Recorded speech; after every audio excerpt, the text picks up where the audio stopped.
Javier Doutú es una de las voces de nuestra vida. Hemos crecido con sus personajes, con su voz, con su interpretación, y yo personalmente estoy encantado de tener hoy en estas conversaciones a alguien que ha sido mi maestro en clases de doblaje. Pasa que yo soy muy malo, pero él es muy bueno. Él es la voz de Kevin Spacey. En su día fue de Jean-Paul Belmondo o de Alain Delon. Ha sido la voz de un montón de trocitos de tu vida, y hoy es un honor tener las conversaciones no con la voz de Metro, sino con mi amigo Javier Doutú.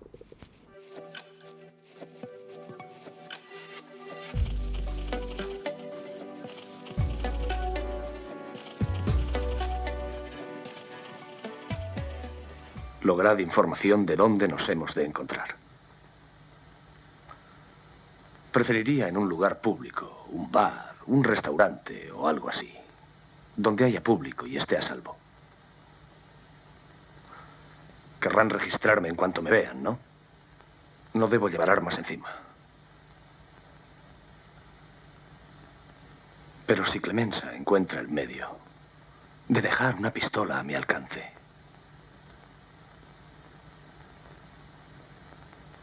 los mataré. Yo empiezo haciendo cine. O sea, yo en el cole era el que recitaba el verso al director, en fin, era un poco el tal. Bueno, pues tenía esta... Y entonces me escogieron para hacer una película que se llamaba El ojo de cristal.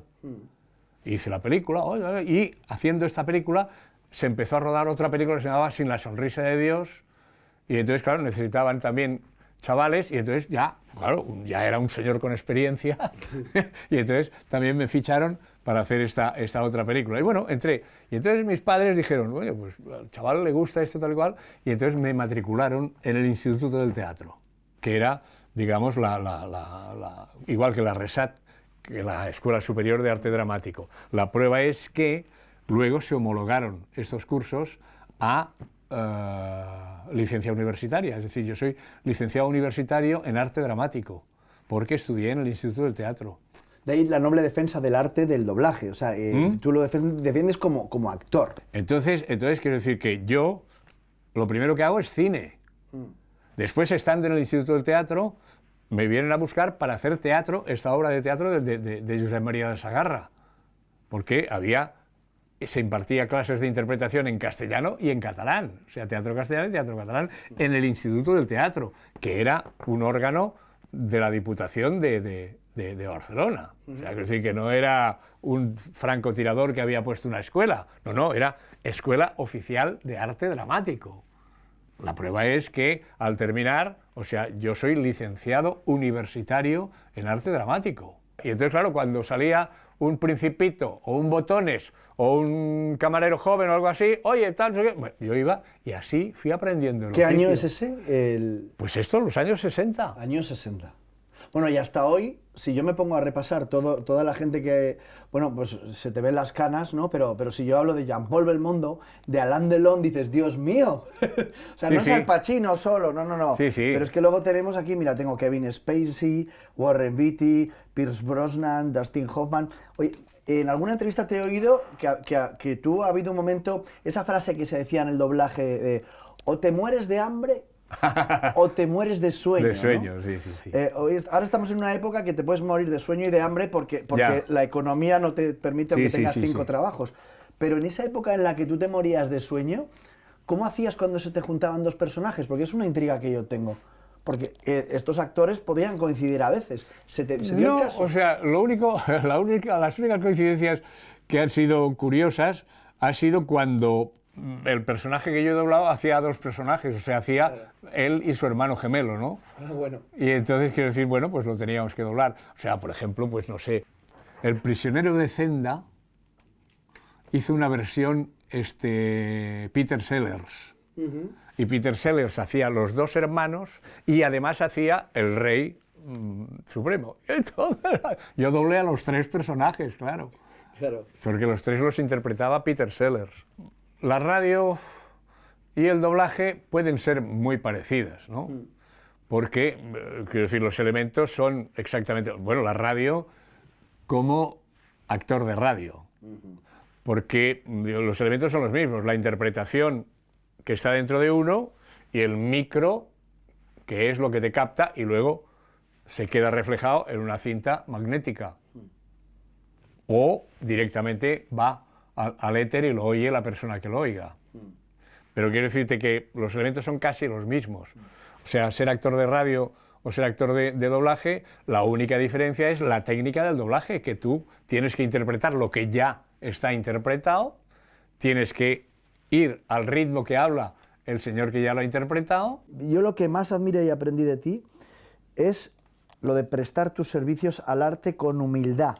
O sea, la humildad. Lo has dicho una y mil veces, pero quiero que quede aquí constancia. Claro. Tú eres la voz de Al Pacino, tú eres la voz de Kevin Spacey. Sí, pero lo sabemos tú y yo, y bueno, y dentro de lo que es el mundo de la profesión, pero la gente no sabe.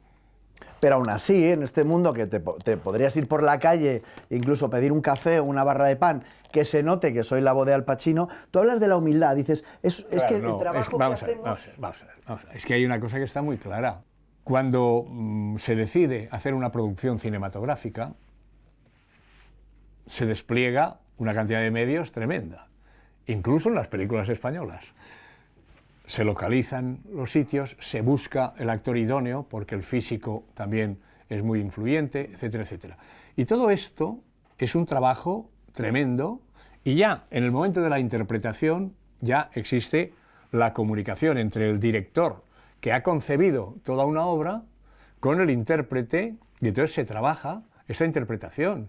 Se dice, no, aquí yo te quiero durante toda la película que seas un tío muy agrio, un tío de verdad muy torturado, porque como al final sucede esto, entonces podremos dar un cambio, lo que sea, en fin, se estructura todo esto, y todo esto se trabaja, y se trabaja a lo largo no de un día ni de dos, sino de un mes, o de 2 meses, o de lo que haga falta.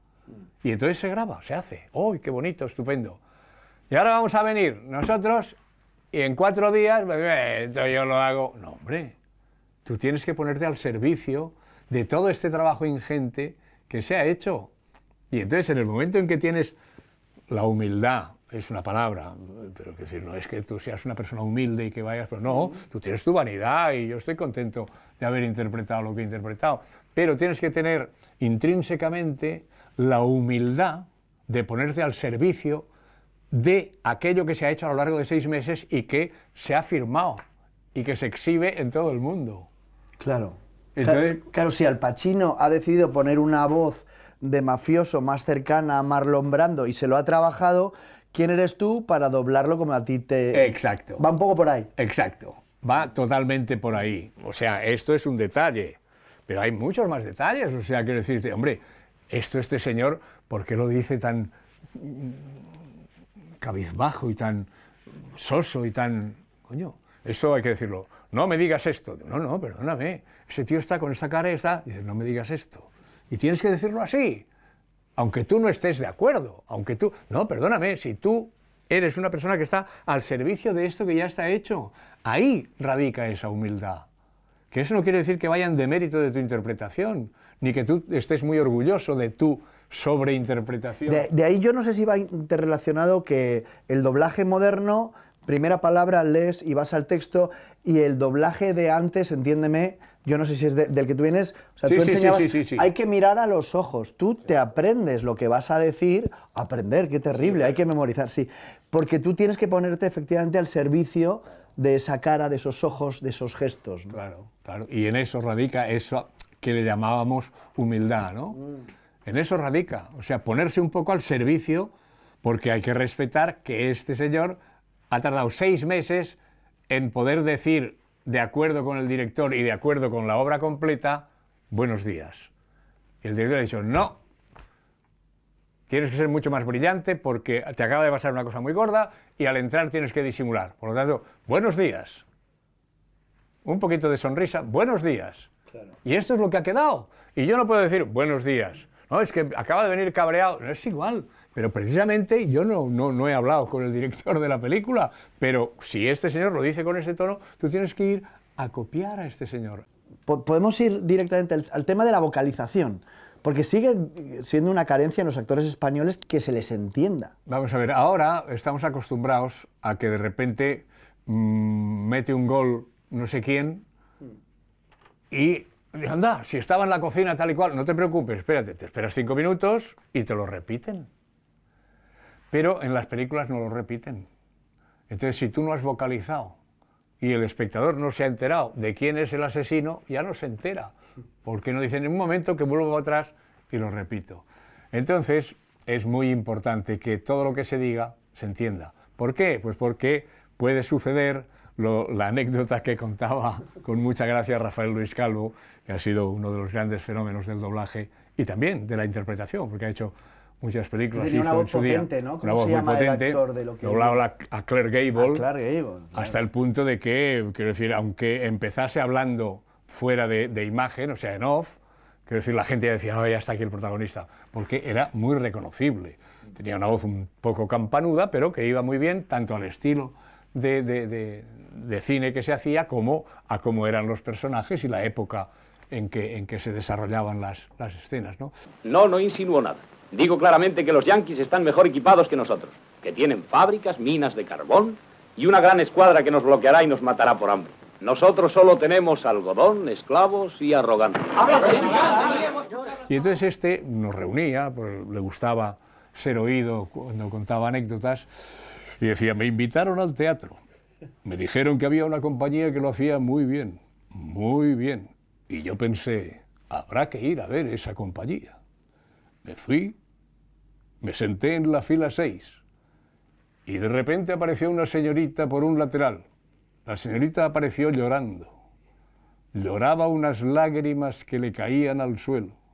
Y yo pensé, muy bien llorado, sí señor, muy bien llorado. Y de repente la señorita empezó a hablar y dijo textualmente, eso que me está pasando es algo que yo no sé. Y yo me levanté y dije, oiga, usted, a llorar a su casa, yo aquí he venido a enterarme. Y esta es la cuestión. Señoras y señores, soy de la Oficina Federal de Investigación, agente especial Dale Cooper. Twin Peaks también se mandó al estudio y todavía hay, o había, en Avaira un cartelón en donde estaba la gratitud de David Lynch por el doblaje de la película, de toda la serie de Twin Peaks. Cuando doblé a García Lorca en la serie de Bardem, era Nicholas Grace el personaje principal, era inglés, y cometió, vamos, el exceso de profesionalidad, Nicholas, de los poemas, grabarlos en español. Claro, que en original está bien, ¿no? Él rodó toda la serie en inglés, pero los poemas dijo, voy a esforzarme a aprendérmelos, pero claro, el ritmo de hablar de un extranjero, por mucho que te lo aprendas, no es lo mismo. Entonces, claro, él decía a las 5 de la tarde. Claro. Eran las 5 de la tarde. No quedaba bonito, porque yo tenía que haber dicho a las 5 de la tarde. Eran las 5 en punto de la tarde. Y por muy bien que lo quisiera decir en español, no tenía el ritmo, porque no lo tenía él hablando en español, ¿no? Y entonces hicimos esto, o sea, yo dije a las 5 de la tarde. Entonces esto cabía bien en la boca, bien. Cuando decía eran las 5, en vez de eso, se veía a un señor mirando, y ahí se oía mi voz que seguía diciendo el poema, eran las 5 en punto de la tarde. Javier, a tus 80 años no te metes en política, pero hay cosas de las que se puede opinar. Por ejemplo, ¿el catalán estuvo perseguido en tu época? En el cole, en el recreo, la gente hablaba en castellano o en catalán indistintamente lo que fuesen sus familias, ¿no? Pero no solamente esto, es que todos los elementos de difusión, Radio España, Radio Barcelona, Radio Nacional, Radio Miramar, tenían un radioteatro, o una emisión, o una novela, o lo que sea, en catalán. Y no había ningún problema. Y no había ningún problema. Televisión Española, cuando empieza a emitir Televisión Española, tiene una desconexión simultánea que se llamaba en el UHF, en donde la programación era en catalán. Pero es que no solamente esto, sino que cuando yo me pongo a estudiar económicas, entonces resulta que hay un profesor que es catedrático de Historia Económica Mundial y Historia Económica de España, alumno de Vicens Vives. Él se llamaba Jordi Nadal Oller. Y este señor impartía sus clases en castellano, examinaba en castellano, y los que aprobaban el escrito decía: todos estos señores, si quieren mejorar nota, pueden pasar al oral. Y en cuanto tú llegabas frente a don Jordi Nadal i Oller, te decía: ¿qué prefiere usted, examinarse en castellano o en catalán? Lo digo porque, como si usted habla en su casa habitualmente en catalán, le será más fácil expresarse en catalán. Si es en castellano, pues en castellano, pero lo que usted quiera. ¿Y esos años? Pues años, esto será el año 63, 64. Fíjate, ¿no? Esto Sí. desmonta un poco la persecución del catalán. Y nunca vinieron los guardias. Vale. Y te estoy hablando de la Universidad Autónoma, bueno, la Universidad de Barcelona. Eso demuestra que, oye, que no ha estado perseguido el catalán, ¿no? No, Tú que pero lo es has igual. vivido ahí. O sea, ¿no? yo, la primera obra de teatro que yo hice profesionalmente la hice en el Teatro Romea de Barcelona, que toda la programación del Teatro Romea era en catalán. Y yo en el año 1959 del siglo pasado Sí. estrené la última obra de Josep María de Sagarra. José María de Sagarra, pues estrenamos en catalán y ahí estuvimos, y no pasó nada.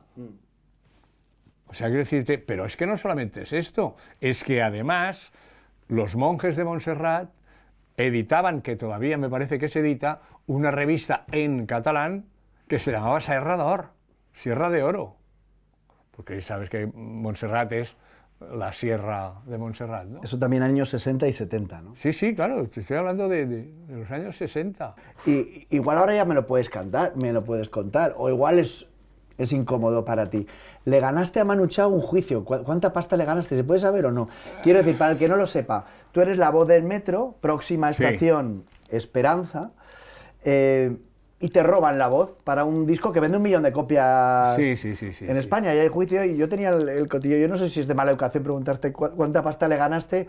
Bueno, usted responda lo que quiera, pero le ganaste el juicio, ¿no? Sí, bueno, no llegamos a juicio, o sea, porque al cabo de año y pico de estar que sí, que sí no, mandando emisarios extraños, etcétera, etcétera, y yo dije, si es que sin consentimiento ni conocimiento me parece un abuso, entonces esto tiene que suplirse. Primero nos ofrecieron 1 millón de pesetas a María Jesús y otro a mí.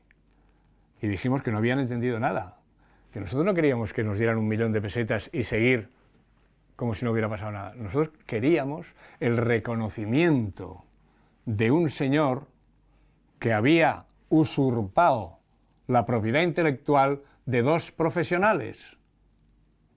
Porque si a mí el señor coge el teléfono, me llama y me dice: oye, mira, que estoy haciendo esto, ¿podrías venir a grabarme eso? Yo, encantado de la vida. La de veces que yo te he hecho eso a ti.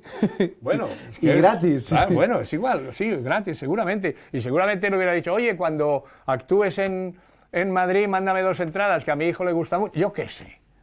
Porque siempre ha sido así. Ahora, de buenas a primeras, encontrarte con... próxima estación, coño, ese soy yo. O sea, me pareció... O sea, que sí, es que a mí no se me ocurre. Es como robarle a un niño. No se puede pasar por ahí y decir: esto, mira, como me sirve, me lo llevo. Me recuerda el chiste aquel de los cieguecitos que están en la puerta del convento: una caridad, por amor de Dios, una caridad, por amor de Dios. ¡Uah! Se oye el ruido de un coche fantástico que, ¡bum!, la puerta que se abre, unos pasos que suenan y una voz que dice: toma, para que no tengas que volver a pedir nunca más. ¡Bum! Se cierra la puerta y todos los ciegos dicen: ¿qué te ha dado? ¿Qué te ha dado? Y dice: ¡una puñalada! Pues así te sentiste. Claro. ¿Qué te ha dado? Una puñalada. No viene a cuento. No viene a cuento siendo profesionales como somos todos. Y llegasteis a un acuerdo. ¿Eh? Y llegasteis a un acuerdo. Y en el último momento, en las puertas del juzgado, llegaron a un acuerdo sus abogados con mi abogado. Y nos dieron un dinero. Y ahí lo dejamos, ¿no? Ahí lo dejamos. Qué bonito y elegante. Ha sido elegante hasta ahora, no vamos a decir. Sí, no, quiero decir que... Para esculpirme a mí, se escogió a Mariano Belliure, que me representó, como ves, con el caballo al paso, en actitud de revistar las tropas, con el ros calado y con el sable desenvainado apuntando al suelo. Háblame de ese último proyecto tuyo, el penúltimo, quiero decirte, el de pequeñas píldoras de voz con las que acompañar la voz del metro, ¿no? Sí, no, vamos a ver. Se me ocurrió, porque claro, el 80% de las personas cogen... ¿Dónde vas? A Narváez. ¿Dónde vas? A Legazpi. ¿Dónde vas? ¿Y quién es Legazpi? ¿O quién es...? O sea, tú fíjate hasta qué punto que tú dices, Príncipe de Vergara. ¿Y quién es este tío? Pero no a nivel de calle, muy calle, sino a nivel medianamente tal cual. Príncipe de Vergara, pues no sé quién es. Coño, pero es el general Espartero. El general Espartero fue nombrado Príncipe de Vergara. Y si tú coges la calle Príncipe de Vergara, al final, al llegar al Retiro, está la estatua de Espartero. Entonces, es un proyecto muy chulo. Entonces, el proyecto es que la voz del metro, o sea, que es algo etéreo, es algo que no es tangible. Claro, puesto que todos los personajes que dan nombre a estaciones también tienen que ser etéreos, porque ya todos han fallecido, entonces un diálogo entre la voz del metro y estos personajes, para que estos personajes en un diálogo cuenten un poco quiénes son.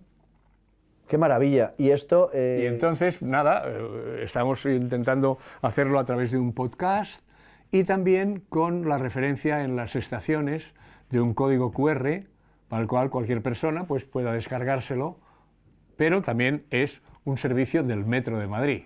Es un servicio público esto. Exacto, Esto es un servicio público. Entonces, bueno, es, digamos, una pincelada cultural que al mismo tiempo puede ser amena y puede ser iniciática para que la gente se interese un poco más en la historia. La cultura es muy importante, o sea, es muy difícil que una persona culta sea al mismo tiempo maleducada. Puede ser un asesino, puede ser un loco, pero maleducada no suele serlo, ¿sabes? Entonces, creo que nos falta bastante educación.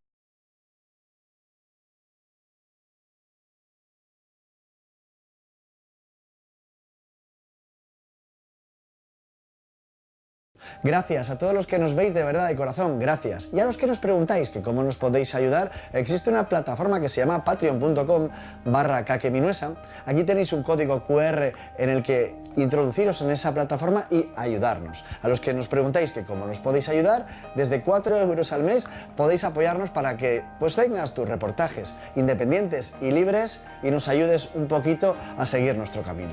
Que Dios os bendiga y que Dios bendiga a España.